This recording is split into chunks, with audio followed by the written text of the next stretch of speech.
Let's go! Are you ready?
Gotcha Force.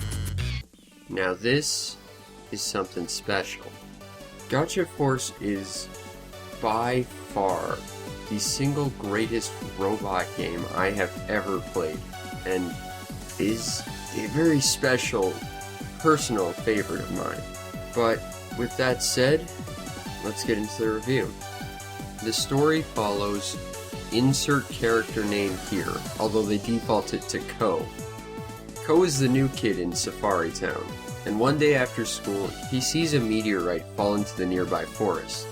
After school the next day, he goes after it looking for an adventure, and instead of finding a piece of malformed metal that fell from the sky, he finds a robot. This robot introduces himself as G-Red, and says he is a Gotchaborg, a robot inhabitant from the planet Megaborg, and he's come here to deliver a warning. His planet was destroyed by an army led by the evil Galactic Emperor, who has now set their sights on this planet. It's up to Ko to team up with G-Red, find the other survivors of Megaborg, and form an army to fight off the Galactic Emperor's Death Force. This army is known as Gotcha Force. Gotcha Force is a 3D fighting game made by Capcom, which means it's already going to kick ass. If I had to draw comparisons, I'd say it's somewhat similar to Sega's Virtual On series, except that the controls are a lot more responsive and the camera is infinitely better. Let me ask you, how many characters does your fighting game have? 10, 20, 30, maybe 50 if we're getting into the Marvel vs. Capcom realm? My fighting game has 206. And it's not a matter of quantity over quality, as each of the 206 are put into various tribes. Offhand, I believe there's about 16 or so. And while each tribe gives you a general understanding of how those individual Borgs will play, such as ninjas will be lightweight, quick melee units who focus more on evasion than taking damage, they all play fundamentally differently. Every Borg has a contextual close range and far range attack mapped to the B button, as well as a special attack that is completely unique to them mapped to the X button. They might also have additional special attacks, which are mapped to either the B or X button that require charging to use. Because of this simple configuration for attack, there's also no rotational moves, or combo inputs, such as the basic fireball would be a quarter circle then punch in Street Fighter. Because this game lacks input combos for special abilities, it becomes infinitely more accessible for people who aren't particularly good at pulling them off, or people who are just not terribly good at fighting games, such as myself. This means that it's way more accessible for your average player too. And even if you take into consideration the partners or the Deathborgs, which are modified variations of pre-existing Gotchaborgs, they're different as well. They typically have a much higher rarity, as well as having greater attack and health. In addition, they might have different bonuses as well, such as the Deathborgs level much quicker, but typically die if you look at them funny, whereas partner Borgs are insanely hard to get, but they are just a massive upgrade over the regular ones. I mean, even now, looking at Street Fighter, I can't see Street Fighter without saying that at least 8 of them now are basically Ryu. Gacha Force has none of that, although they do have one Ryu character, who is literally just an homage to Ryu, which is kinda neat. The point is, all of them play differently in their own way.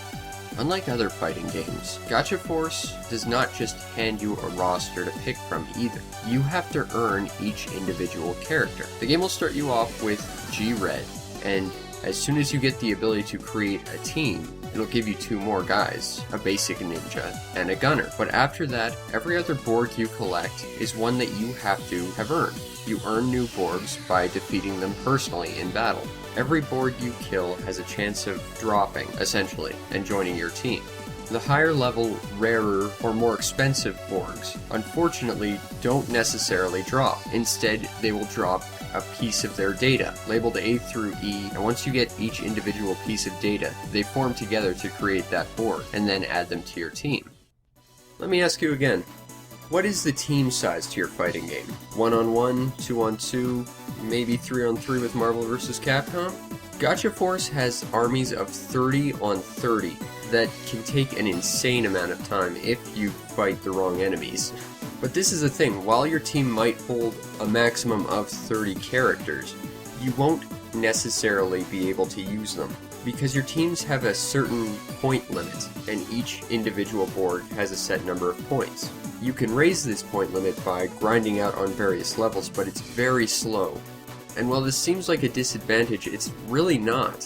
While you're grinding out on replayable levels, you're slowly gaining more and more points, but you're also getting more and more characters.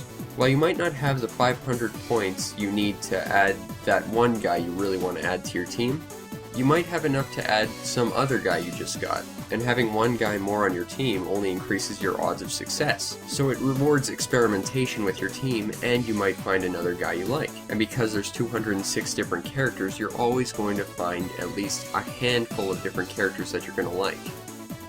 The presentation is quite nice. It takes a bright, colorful aesthetic and melds it with a cel-shaded art style, which allows it to have a sort of timeless comic book or anime feel. It also means that the explosions are going to be that much more exaggerated, which kind of fits with the whole aesthetic. The sound design is really well done. The soundtrack runs the gamut from lighthearted pop to techno, and all of it feels really fast-paced and high energy, so it really fits the action. The sound effects seem a little played down. The explosions and energy blasts don't seem to have too much impact to them. But I'd say that actually works in the case of Gacha Force, because your robots are very small miniatures. They're about the size of your palm. So the fact that their explosions don't create earth-shattering rumble just sort of works. The voiceovers are where this game gets really heavily criticized. Typically because all the characters sound like a bunch of kids, but they're also playing a bunch of kids, so I'd say it works. Although I will admit, Kotaro needs to be thrown in a fire, because, god, he's annoying. But even so, his voice acting fits his character of a whiny little child. Also, I can't imagine anyone else voicing Yuji quite like the guy who voiced Yuji. Now, I've already addressed some of the controls with the contextual attacks, but every Borg controls somewhat differently. Tanks are going to be slower and take forever to turn, as you'd imagine a tank would have the problem with, as are larger robots, but the smaller ninjas are much more nimble. In addition, things that have to deal with flying, such as planes, work quite well.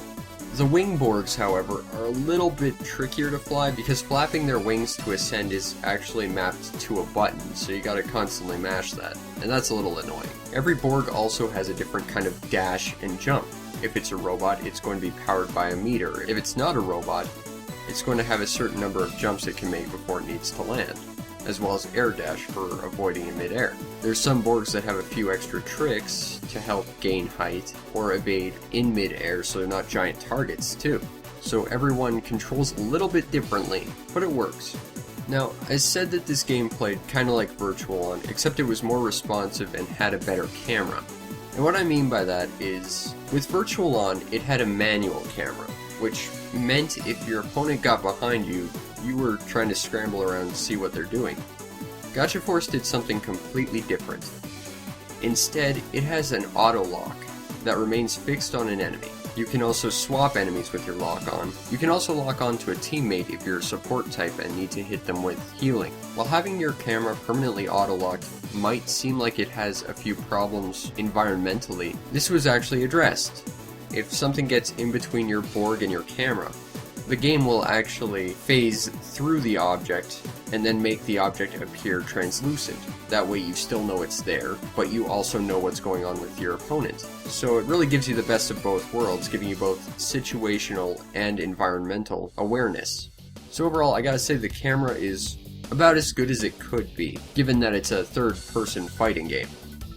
Gotcha Force has replayability out the ass. There are 206 different characters, as I've said, although only 198 of them are available.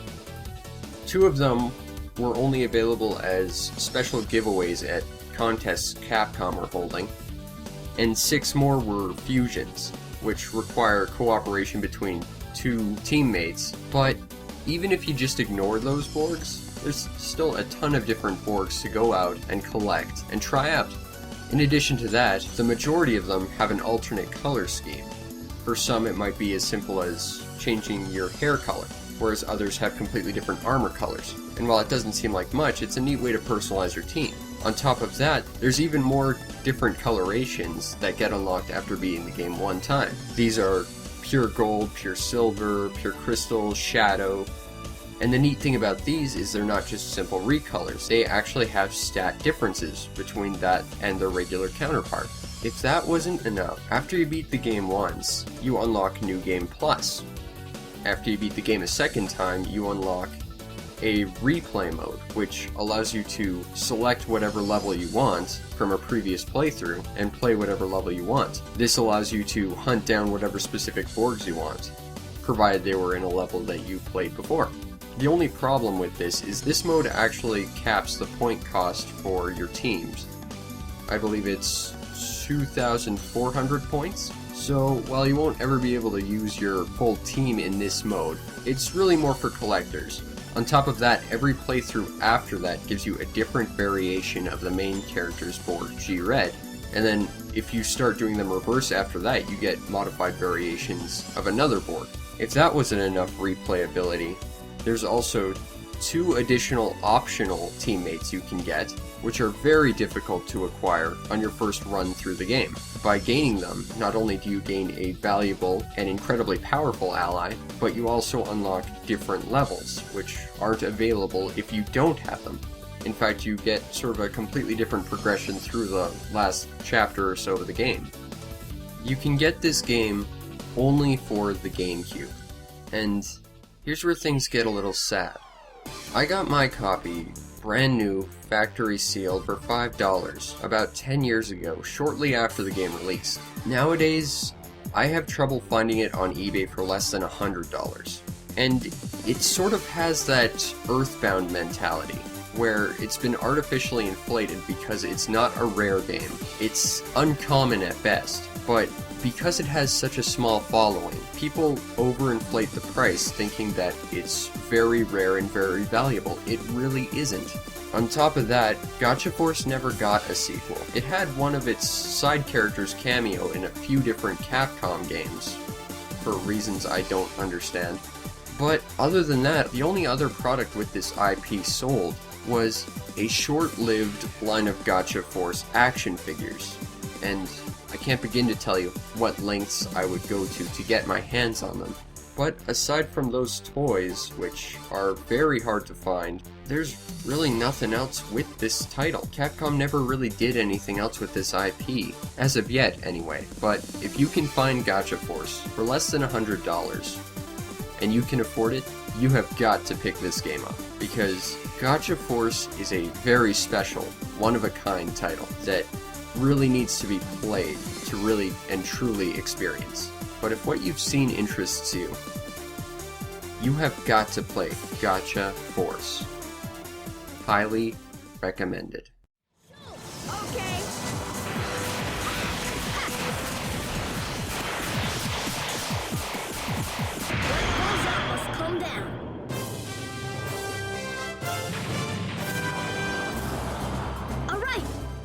was too easy. This has never been proven from the point of literature.